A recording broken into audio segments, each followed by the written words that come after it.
There's always a good feeling when you get really good results from a regular hero banner. So in my case, Chloe came home twice, both with minus res, with one being HP plus HP, one being plus attack, that being the main one.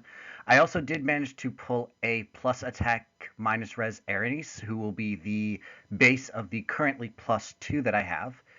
Later on, I did actually manage to pull a Catherine and a Aleer, both with plus a attack minus HP, weirdly attached. So basically, attack plus attack all around. And then for the 4-star specials, I did pull another Amelia. This one with plus attack minus defense. So merged to take away that minus speed that I had originally. And then I also did manage to pull yet another Brave Lucina with plus speed. So lots of new bases actually. Sadly, Catherine has become one of my big pity breakers. But I don't think that that's necessarily one of the worst things to have. And then I didn't actually go too deep into the Fomortiis Gateau banner. I dislike that pronunciation deeply, so I prefer to call him Goto. I did manage to get the plus defense minus HP Fomortiis in about 8 or 9 summons. So it wasn't too. This one didn't take me too long to finish up. I did manage to pull everything else. I did also forget to put this one out here, but as probably people would notice, if you don't get the rearm tier, you always aim for that one. So Alfred is the only missing unit on here. But let's go to the main portion of what I try to record. So once again, I'm still doing Fae X Genshin collab banners as much as possible. So this is number two. So this the name naming of everything in here, pretty much the weapons, the characters, moniker, the um, like skill names, those are all kind of up in the air. Originally, when I did Arataki Ito's banner, I did not mention that, but these are all kind of up in the air in terms of naming, just because naming these things can get very, very hard when you're doing both the Japanese and the English.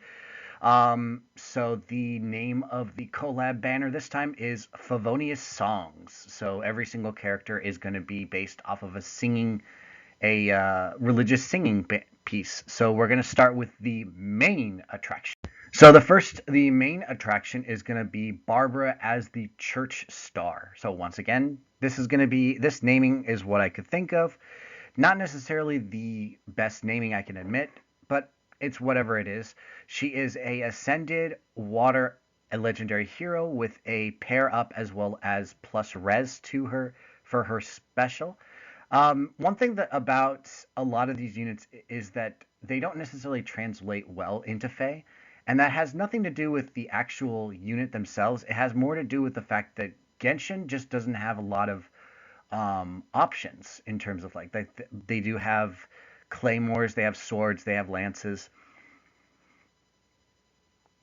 and they have tomes as well as bows, but they really don't have like daggers or axes. They don't have staffs as much. You can kind of put them in there, but when I saw Barbara, I said this is a staff unit guaranteed. So every single stat that she has either a super bane or super boon.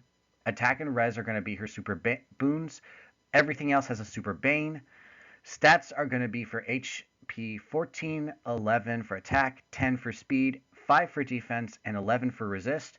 For growth, she has 55 for HP, 70 for attack, 65 for speed, 25 for defense, and then the 75 for resistance.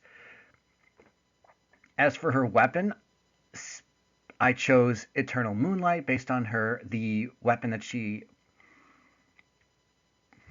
is given the best of. And so it's going to be the cooldown count -1, the Wrathful effect, so calculates damage from staff like other weapons.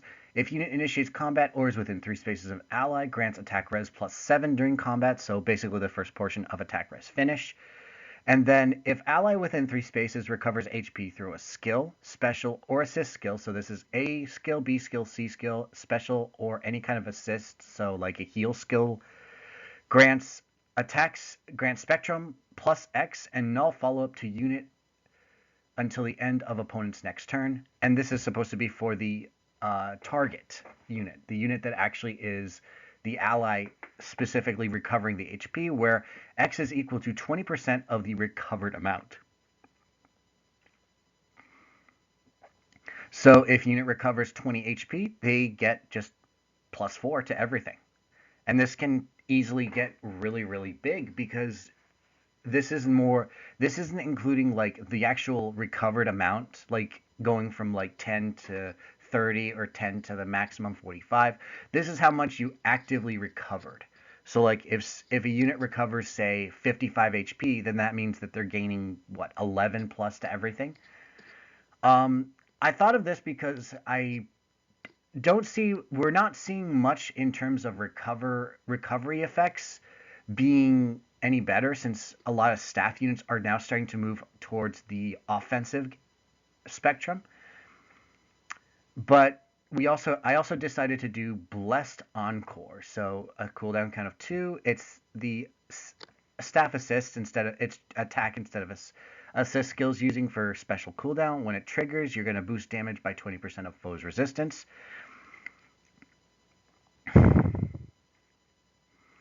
And then if you trigger special during combat,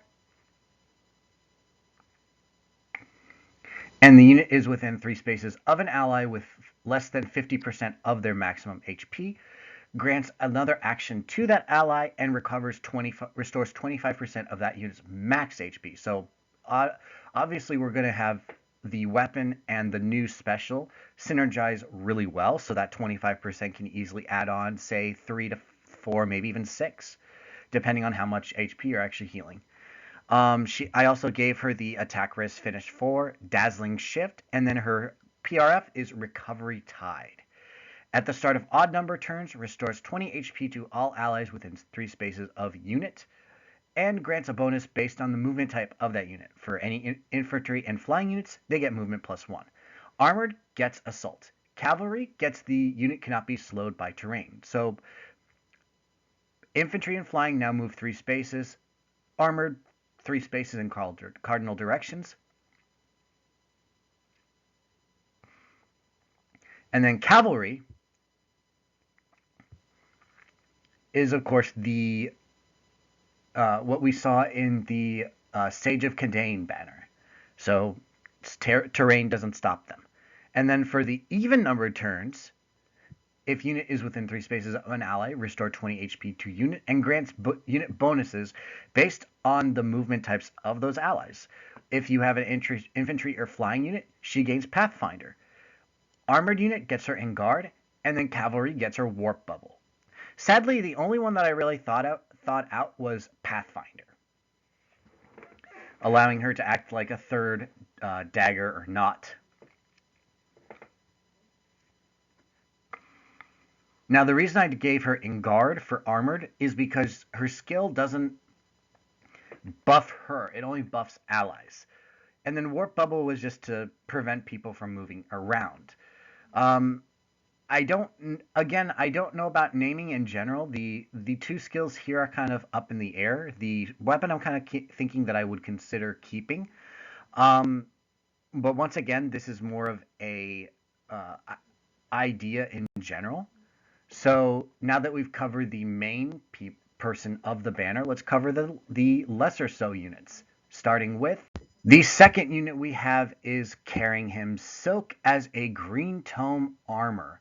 So when I thought of the idea of doing like the religious song theme, I thought Echoes. I didn't think any other game off of the top of my head, except for the Rearmed Hero, which we'll be covering later. But for Silk, we have the attack and speed being the super boons, and HP and defense being the super banes. For her actual stats, for HP, she has a base of 19 with a 55% growth. For attack, it's 10 with 70. For speed, it's 4 with 45. Defense is 6 with 60, and then resistance is the sky high 15 with 70 as well. It's a lot harder. It definitely is very hard to try and create units with growths like these because you have to constantly try and look to see what's very similar to what I'm trying to make. It's not the hardest thing. It's not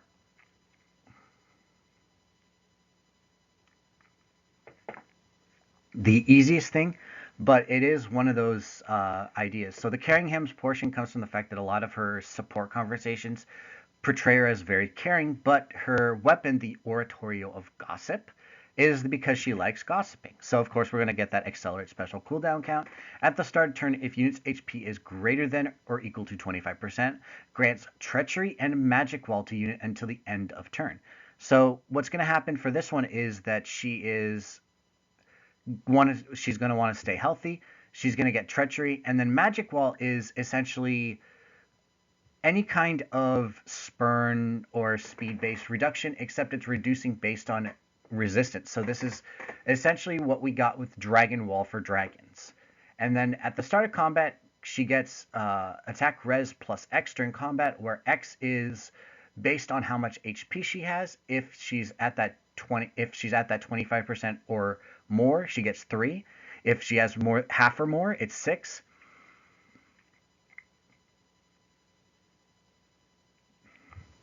And then if she's at 9, she gets 9 if she has at least 3/4 of her health. So one of the best ways to do it is just to keep healing her. And that also makes her combine really well with Barbara, since Barbara is actually going to offer her boost in addition to healing. So this is also the time when I wanted to create a tome exclusive special. In this case, Flash Freeze. Base is Iceberg with a cooldown count of 3. Boost damage by 65% of units reg, and inflicts exposure on nearest foe, excluding foe that was in combat. So in this case, what you're doing is you're inflicting damage just based on the iceberg, as well as freezing another unit to make them take more damage. The other skills she has out of the regular pool are going to be Stillwater 4 and AR Far Save. Her new skill is also going to be Calm Fighter 3. If foe initiates combat and unit's HP is greater than or equal to 25%, unit makes a guaranteed follow-up. Foe cannot perform a follow-up attack, and if unit's res is greater than foe's res, neutralizes effects that prevent unit's follow-up attacks. So this is going to make her very speedy, very, very likely to do any kind of follow-ups. Granted, she will take follow-ups, but that doesn't necessarily mean that she's going to be very hard for magic units to take down. Now, sadly, this does mean that she is going to take a lot of damage from actual bow and dagger units, because she doesn't have that high of a defensive score. But again, this is one of those cases where you got to sacrifice it for what she comes with. Very high resistance, very high offensive ability, and she's a saver. Next up will be our 4-star demote Sweet Star Jenny. So once again, this is a character who is a cleric in the actual game. It wasn't super hard to choose. It was either between her or maybe like a random NPC like the priestess at the Temple of Mila, but I decided Jenny kind of deserves another alt, since nothing has been given to her for the last 4 years. Same with Silk. So for her stats, she just has 2, a super bane in attack and a super boon in resistance. She has for her stats 18 HP with a 50% growth. The attack is 11 with 70%, speed is 7 with 55, defense is 4 with 40, and then resist is 11 with 75, and this is as a red tome infantry. For her weaponry, we have tender vocals, accelerate special cooldown count. It's the exact same effect that Silk has, except she's not going to get the +3 if she's less than 25%, if she's less than that 50%. But again, she's going to get treachery and magic wall, meaning that she's going to go very well with any type of healer or any type of buff unit. Now this one was a really hard one. Flare as another tome only special, and this one's going to be a 5-star lock. But the base was Bonfire, and that's because I realistically couldn't think like Lacey's or Iceberg as, can I add this in? But she's going to buff her damage by 30% of her own res, or of foe's res actually. So this is going to make her a very, very good anti-magic unit. And then she's also going to restore HP equal to 50% of the damage dealt. As for her other skills, she actually has Stillwater 3 as her demote skill. So this is the skill that you can get her to tier 3 as a 4-star, and that's because we've seen plenty of units with Stillwater 4, but we have yet to see a single unit that has Stillwater 3. So that means that we're at the point where this skill is available on so many units. I think it was like 3 or 4, but you would have to use that would be the only skill that you can inherit. As for her 5-star skill, her non-demoted skill, it is Tranquility. So this is essentially just a magic unit's version of Wrath. So at the start of turn, units HP is less than or equal to 75%, and units attack can trigger their special, grants special cooldown count -1, and deals plus 10 damage when special triggers. Again, the reason I went with Jenny as opposed to Silk is Silk has a 5-star and a 4-star Tempest Trial. Jenny just has 5 stars. So at least with Jenny, I thought, this unit can definitely use a demoted ability. At least one demote, as opposed to Silk. Give her 2 5-stars, that one demote, and that's fine on my end. Once again, this is a very open-ended unit. But now that we're done with the repeat units that have the possibility of being put in the normal pool, it is now time to go over the unit that is not going to be put into the normal pool, regardless of if this banner would ever be to create. We have the Blue Tome Flyer Forthright Star Sarah. So Sarah is one of those units that I have yet to see any movement for her coming off of the 6-year plus wait list. That is the list of units that have been in the game since the very beginning and have no alts, which we're up to about still 50, 60, maybe 75, somewhere around that. So of course we have for this one I decided I had to go all out. So art from Tetsu Kurosawa from the Cypher card that she has as a SR, I believe.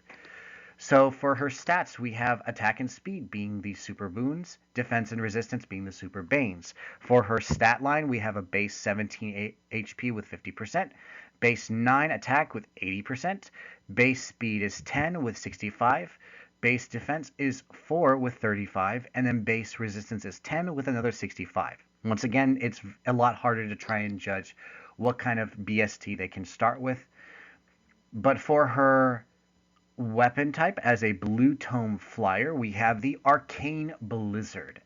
Accelerate special cooldown count. At the start of combat, if unit's HP is greater than or equal to 25%, grants Omni plus 5 to unit during combat. Unit makes a guaranteed follow-up attack and neutralizes bonuses on foe speed and resistance, penalties to units attack and resistance, and effects that grant special cooldown count charge plus X on foe, or would inflict special cooldown count -X on unit during combat. So let's break that down into 5 different effects as the usual of what we have. We have, of course, the cooldown count -1. We have the Omni plus 5, that's 2. We have the guaranteed follow-up, that's 3. We have, I believe that might actually be more likely 6, I guess, but it's more of I guess I was seeing more of the chance of having open-ended.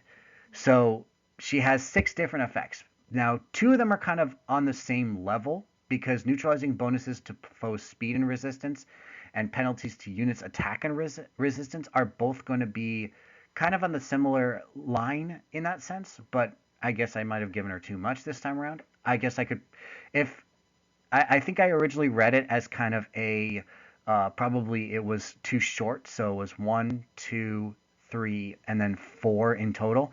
And then I also gave her a tempo effect, since flyers cannot gain tempo from what I remember. Now, most of her skills are going to be brand new. In fact, every single one of her skills. The first one is going to be her special, which is Frozen Sun. Now, this is one of those very odd thoughts that I had where you would have 2 skills leading into one. So in this case, the base is both Ignis and Glacies. So in order to attain Frozen Sun, you are required to get these 2 as base first, with a cooldown count of 3. Boost damage by 75% of unit's res. After combat, inflicts frozen on foes within 3 spaces of unit. And the frozen is basically unit cannot attack. Movement becomes 0, and foe's damage to unit is plus 10. So basically we have Stone, the Flash, and Exposure, all wrapped into one. And this is a very good skill in that sense. We also have attack res form 4. If unit is within 2 spaces of an ally, grants attack res plus X to unit during combat. X is equal to 2 times the number of allies within 2 spaces, plus 3 with a maximum of 9. Then, if unit is within 2 spaces of 2 or more allies, grants cooldown count charge plus 1 per attack. The form skills have been kind of ignored because I guess IS can't really figure out what to do with them. So this is my attempt with it. It's basically increasing the cap from 7 to 9 and then giving it a bonus effect of the cooldown charge just to make Frozen Sun easier to proc. And then we have a different version of a Canto. This is Speed Res Far Straight. In this case, we're enabling Canto Charge. So basically, this is Assault. So unit can move up to 3 spaces in cardinal direction after making an actual move. And then, of course, you're going to get the basic inflict speed res -4. We also have the speed res rain snap, which we just debuted as a defense version on Bridal Seiri. So once again, this is a unit that's very, very hard to inherit everything, since the only skill that currently is a 4-star demote is attack res form. Now, that doesn't mean that it's very hard to do, because Arcane Blizzard's base would be a Thoron, so Thoron is a very easy one, Form is a very easy one, it's just the remainder are very hard. Frozen Sun is very easy, provided that you have enough fodder for both of these, which should not be that hard. Now, on to the last unit, the GHB will be the Church Venture Seamus. So, Seamus as Seamus Peg, the father of Barbara Peg. So far, he's only been introduced in the, I believe, manga, which was set before the actual start of Genshin. So I made him a colorless tome Cav, as we do not have enough colorless tomes in the game yet. For his stats, we have HP and Res being his super boons, attack being a super bane. For his stats, we have 18 HP with a 50%, 9 attack with 60%, 7 speed with another 60%, 4 defense with 40, and then 9 resistance with 70. For his base kit, he has Harsh Command Plus. For his demote skill, I decided to go with Attack Res Far Trace, and then Rouse Attack Res 3 for his 5-star. For his special weapon is the Battle Worn Sermon. It just grants a base Res plus 3, and then if unit recovers HP from an assist skill or special skill, grants if foe initiates combat, unit makes a guaranteed follow-up attack and magic wall until the end of turn. And of course, at the start of combat, if unit's HP is greater than or equal to 25%, grants attack res plus 5. So note that in this case, because he is he is going to be a free unit, I did not add any kind of bonus skills to his A skill. So you would only be able to do it through his special or getting healed. So no attempting any kind of heal skill for him. And the other reason that I did not give him a special for this one is either partially because I just decided that I didn't want to do it. I wanted to make players work for their kit a little bit, especially since Soul and Noontime are extremely easy skills to find. The only reason I chose Far Trace is because we are getting to the point where the trace skills should realistically be starting to move out of at least the 5-star pool, or at least the 5-star special pools. Once again, I included Magic Wall. Even though his resistance isn't the highest at 42, it's still a very decent stat line. But that's my thought. He's also going to get that guaranteed follow-up during if a foe initiates combat. Once again, that's basically just giving him a basic quick riposte 3 in his kit. So anyways, this is what I thought of for Barbara. So thank you very much for watching my videos. If you have a character that you want to be made in a banner, let me know in the comments. I'm currently going to try doing another 2 from Genshin, and then I'm going to try branching out into other ones. There's actually one that I really want to make, but I'll wait until later to work on that one. For anyone that you want me to make, leave them in the comments. But one thing that I will mention is that currently I'm not trying to do more like repeats. So I'm not doing an earth or a water until the current cycle is done. So what I have right now is going to be fire and wind. So pyro and airmo are the two ones that I'm currently looking to work on. So if you have any ideas of what you want me to do before I end up making them, leave them in the comments and I'll see what I can do to make what I can. And if you have ideas for what you want me to try and make them into, by all means, leave those in there and I'll see what I can work on too. But anyways, thank you very much for watching my video and I hope to see you in the next one.